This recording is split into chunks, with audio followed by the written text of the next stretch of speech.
a little weed, relax. Hey, did you ever do any fighting? I did kickboxing and Tell me about taekwondo that. tournaments.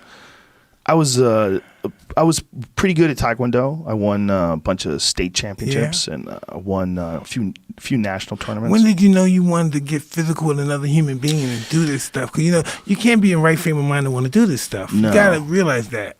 I was People very that do scared. this stuff are not in the right frame of mind. Yeah. And that's dealing with fear drives you insane. Yeah. To deal with that drives people insane. I was insane during my career. Yes, madly insane from fear. Yeah, obviously I never went through anything like the level that you went through, but for these full contact taekwondo fights, I was always scared.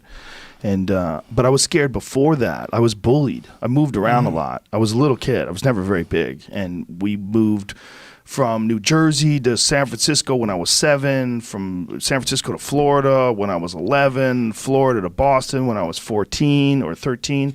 So it's just always moving to new schools, always dealing with new kids, and I wasn't big, and I didn't know how to fight, and I got picked on, and I didn't like it. So I said, I want to figure out how to fight. And so I started getting into martial arts, and I just became obsessed with it. I did it every day. I started teaching. I was teaching at Boston University. I was teaching a taekwondo course when I was 19. I was competing from the time I was 15. I just threw myself into it. It's all I did every day. I worked at the school. I was there every day. I had the keys. I closed up. I opened up. And because of you, because of hearing about you, when you were running in the morning, when you knew that everybody else was asleep, that gave you an edge, I'd go there in the middle of the night and open up and work out. I just wanted to just have an edge, and I listened to what you said, and I said, that's a great way to have an edge. I became obsessed with it, but there was no future in it. And then what happened was I went from taekwondo to kickboxing, and when I started kickboxing, I started getting fucked up.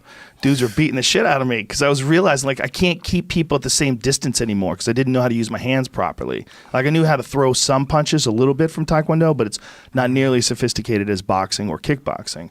And so then I started kickboxing training, and then I started realizing, like, there's no future in this. Like, what am I doing? I'm just getting my brains beat in, and I'm hard sparring, too. The sparring was rough. It was Boston style, put the gloves on, beat the shit out of each other, figure it out as you go along. Yeah, you ain't gonna learn shit. You figure it out as you go on. Figure it out as you go along.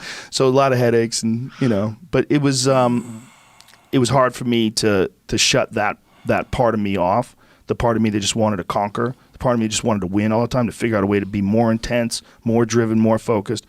But when I did stop fighting, it was a huge relief. Like, the relief part was worth the extra anxiety that I got. It was worth it just for the relief of not thinking about fighting all the time, not thinking about when's the next tournament, when's the next event, when's the next thing I'm doing. It was just that's pretty that stressful weight. stuff. Well, for you, it had to be way crazier because not only is it the weight, it's the heavyweight championship of the world. I always wanted to make my mentor happy. Yeah.